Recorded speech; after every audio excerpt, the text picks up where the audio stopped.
Hello everyone, अस्सलाम वालेकुम, welcome to the coders guide. आज हम अपनी पाइथन ट्यूटोरियल सीरीज़ का 14th जो है ट्यूटोरियल स्टार्ट कर रहे हैं और आज के ट्यूटोरियल में हम बात करेंगे लूप्स पे। ये किसी भी प्रोग्रामिंग लैंग्वेज में और स्पेशली जो है पाइथन में वो लूप्स क्या होते हैं और लूप्स का जो होता है वो काम क्या होता है। तो चलिए आज के हम इस ट्यूटोरियल को स्टार्ट करते हैं और सबसे पहले देखते हैं कि लूप होते क्या हैं। तो जी किसी भी लैंग्वेज में जो लूप होता है वो आइट्रेशन के लिए यूज़ होता है कि जब कोई चीज़ है उसको आप बार बार रिपीट करवाना चाहते हैं कोई स्टेटमेंट को, तो तब आप यूज़ करते हैं लूप्स। ठीक है जी, लूप्स का यही काम है कि जब आप कोई मतलब फॉर एग्जांपल कोई एक कंडीशन सेट कर देंगे या कोई एक आप स्टेटमेंट ऐसे लिख देंगे कि आप चाहते हैं कि अगर ये चीज़ हो तो फिर ये वाली चीज़ इतनी दफ़ा रन हो।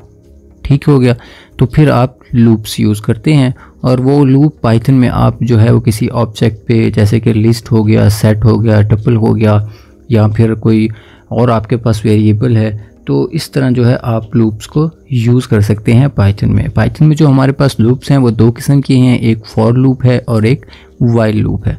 ठीक है जी, ये जी इनका सिंटेक्स है कि आपने जब भी लिखेंगे तो फॉर लूप लिखेंगे तो सबसे पहले आप फॉर का जो है वो कीवर्ड लगाएंगे, देन आप कोई वेरिएबल जो है वो असाइन कर देंगे एक चीज़ को जो आपने प्रिंट करवानी है या कोई चीज़ आपने रन करनी है, तो उसके लिए आपने एक वेरिएबल सेट कर दिया और उसके बाद जो है आपने जिस चीज़ को आइट्रेबल मतलब कि कोई ऐसी चीज़, कोई ऐसा सेट, कोई ऐसी लिस्ट जिसको आप जिसके एलिमेंट्स के मुताबिक रिपीट करवाना चाहते हैं तो वो आप लिख देंगे और उसके बाद जी आपकी स्टेटमेंट्स आ जाएंगी। ठीक हो गया। तो और वाइल का जो है, वाइल में आप सिंपली जो है ये वाइल लिखते हैं और फिर एक एक्सप्रेशन दे देते हैं कि जब तक ये एक्सप्रेशन है तब तक इन स्टेटमेंट्स को एग्जीक्यूट करते रहो। ठीक है जी, इसको जब हम प्रैक्टिकल जो है इसकी एग्जांपल्स देखेंगे तो तब जो आपको ये चीज़ें जो है ज़्यादा क्लियर होंगी। तो सबसे पहले स्टार्ट करते हैं हम फॉर लूप से। तो फॉर लूप जब भी हमने लिखना होता है सबसे पहले तो हम जी करते हैं हमारे पास कि हमने फॉर का कीवर्ड लिखा। जब हमने फॉर का कीवर्ड लिखा तो जो पाइथन है उसको समझ आ जाएगी पाइथन के इंटरप्रेटर को कि फॉर जो है वो एक रिजर्व कीवर्ड है और ये किस लिए यूज़ हो रहा है। ठीक है जी, तो हम चेक करते हैं जी, हमको एक लिस्ट, एक सबसे पहले तो जी हम लेते हैं यहाँ पे कोई लिस्ट। ठीक है जी, फॉर एग्जांपल इसमें कुछ नंबर्स ऐड कर देते हैं कि 1 2 3 एंड 4। तो जी हमारी इस लिस्ट के जो है 4 एलिमेंट्स हैं। ठीक है, ठीक हो गया जी। अब हमने देखा कि ये तो हमारा आइट्रेटेबल हो गया ना, आइट्रेबल हो गया कि जिसमें हमने कोई भी इसके अकॉर्डिंगली हमने जो है अपने लूप्स को रन करना है कि इसमें अगर 4 एलिमेंट्स हैं तो हमारा लूप जो है वो 4 टाइम्स जो है वो रन होगा। लेकिन हमने एक और वेरिएबल भी लेना है जिसके थ्रू इन चीज़ों को एक्सेस करेंगे जो कि इसके एलिमेंट्स हैं। तो जी इसको लेने के लिए हम यहाँ पे एक और कोई ले लेते हैं, फॉर एग्जाम्पल लिस्ट का एलिमेंट्स हैं तो कोई एक एलिमेंट इसको कंसीडर कर लेते हैं, for element in this list. अब आपको जो है इसको आप रीड भी इस तरह कर सकते हैं कि for element in this list. ठीक है जी, ये आपने जो है उसका जी सिंटेक्स जो है किसी भी लूप का, फॉर लूप का जो है वो आपने लिख दिया।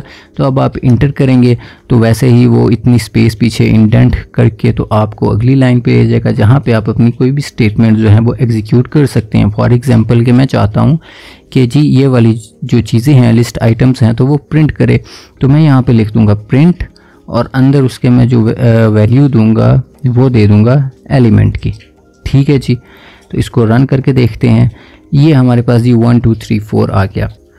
ठीक हो गया जी, तो ये जो हमारा आंसर आया है 1 2 3 4, यही लिस्ट के जो हैं आइटम्स हैं, ये उनका जो है हमारे पास आंसर आया, क्योंकि जो हमने ये स्टेटमेंट लिखी थी इसमें मैंने यही बताया है इसको कि आपके पास ये एलिमेंट्स हैं। ठीक है जी, for each element in 1 2 3 4 print element, तो उसने जी हमें ये प्रिंट करके दे दिए। ठीक है, इसी तरह हम यहाँ पे कुछ और भी लिख सकते हैं, जैसे कि मैं लिख सकता हूँ कंट्री। ठीक है जी, जैसे कि पाकिस्तान। ठीक है जी, फिर मैंने लिख दिया इंडिया। ठीक हो गया, फिर मैंने यहाँ पे लिख दिया जी टर्की। ठीक है जी, ये मैंने 3 कंट्रीज़ ली हैं।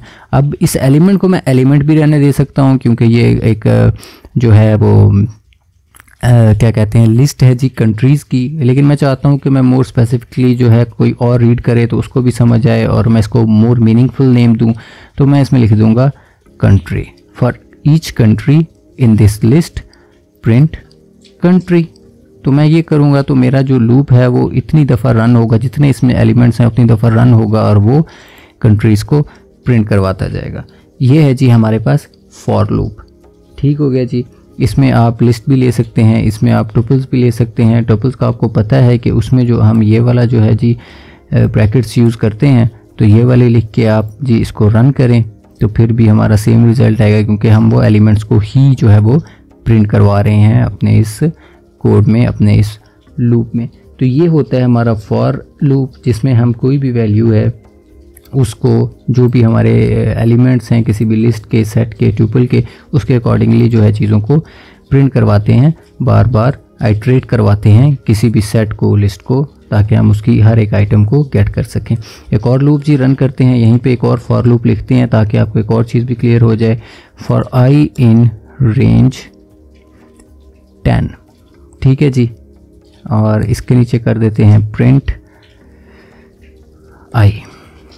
ठीक है जी। अब जी ये रेंज, जो रेंज फंक्शन है, रेंज फंक्शन का मतलब है ये एक पाइथन का बिल्ट इन फंक्शंस हैं, हम आगे जाके इन बिल्ट इन फंक्शंस को भी देखेंगे। रेंज क्या करता है जी? रेंज ये करता है कि रेंज के अंदर हम जो भी वैल्यू देंगे वो 1 से जो है 0 से वो 9 तक, ठीक है जी, कोई भी अपने पास एक लिस्ट बना लेगा जिसमें वो 1 से 0 से, क्योंकि 0 से स्टार्ट होती है ये रेंज, ये भी आपने याद रखना है। 0 से वो 9 तक जो है वो 10 एलिमेंट्स कोई भी एक लिस्ट में ले लेगा और उसको प्रिंट करवा देगा। उसको हम रन करते हैं, ये हमारे पास 0 1 2 3 4 5 6 7 8 9 तक जो है वो इसका रिज़ल्ट प्रिंट हो गया। तो ये हमारे पास फॉर लूप है। फॉर लूप को हम यूज़ करते हैं मोस्टली आइट्रेट करवाने के लिए ओवर वैल्यूज़। तो जी ये इसका यूजेज था। नेक्स्ट जो है हमारे पास वो है वाइल लूप। ठीक है जी। अब वाइल लूप जो है हमारा, उसको हम नेक्स्ट लेक्चर में देखते हैं कि वाइल लूप क्या होता है। तो तब तक के लिए इजाज़त दीजिए। अल्लाह हाफिज़।